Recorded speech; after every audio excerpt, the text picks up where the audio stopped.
Halo anak-anak ibu yang ada di rumah, selamat pagi, semoga tetap sehat dan semangat ya. Oke, sekarang Ibu Linci akan menjelaskan pelajaran Bahasa Indonesia.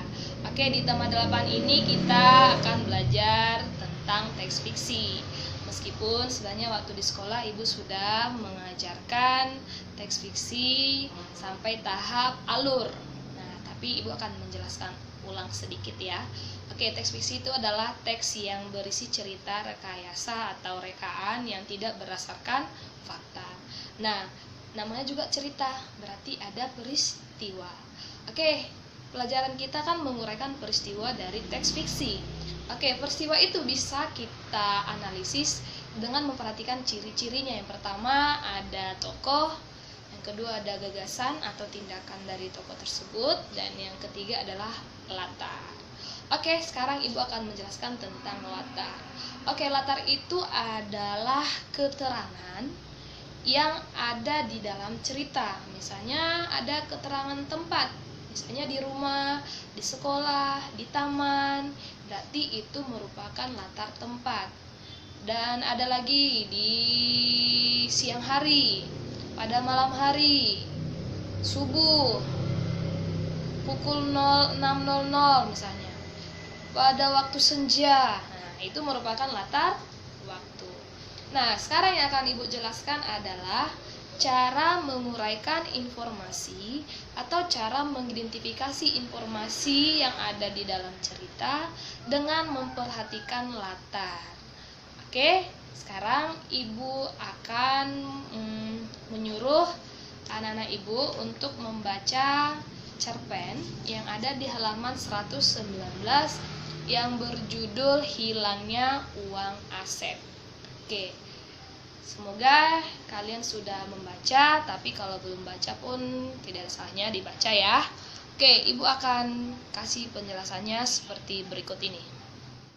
Sekarang Ibu akan menjelaskan cara mengidentifikasi peristiwa dari teks fiksi dengan memperhatikan latar.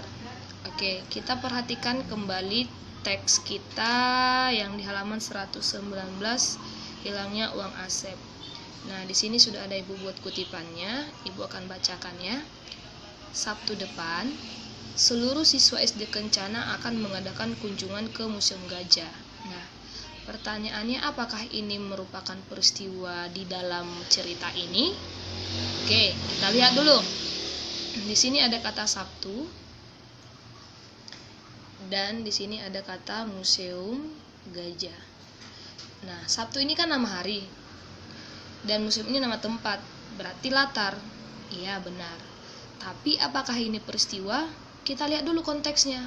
Sabtu depan seluruh siswa SD Kencana akan mengadakan kunjungan. Ini ada kata akan yang artinya belum terjadi, berarti ini belum bisa dikatakan peristiwa meskipun ada kata yang menunjukkan bahwa ini adalah latar karena belum terjadi.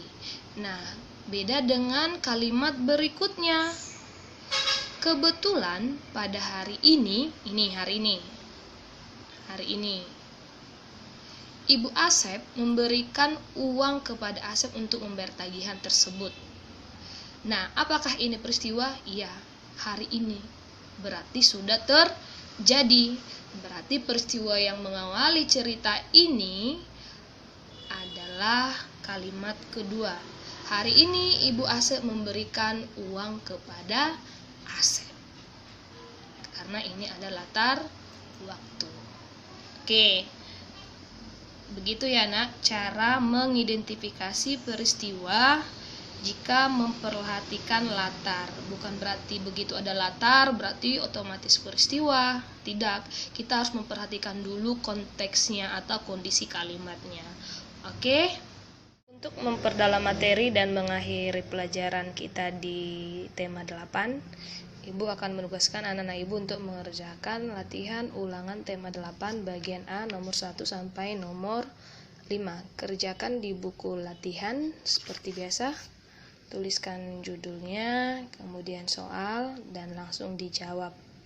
Tidak usah tulis teks, cukup dibaca dan dipahami. Kerjakan di buku latihan. Jadi, Ibu berharap anak-anak Ibu bisa mengerjakannya dengan baik dan sungguh-sungguh. Oke, demikian penjelasan dari Ibu. Ibu harap kita sehat-sehat selalu dan semoga kita bertemu kembali di kelas ya nak. Oke, tetap semangat, jaga kesehatan, jaga kebersihan. Sampai jumpa.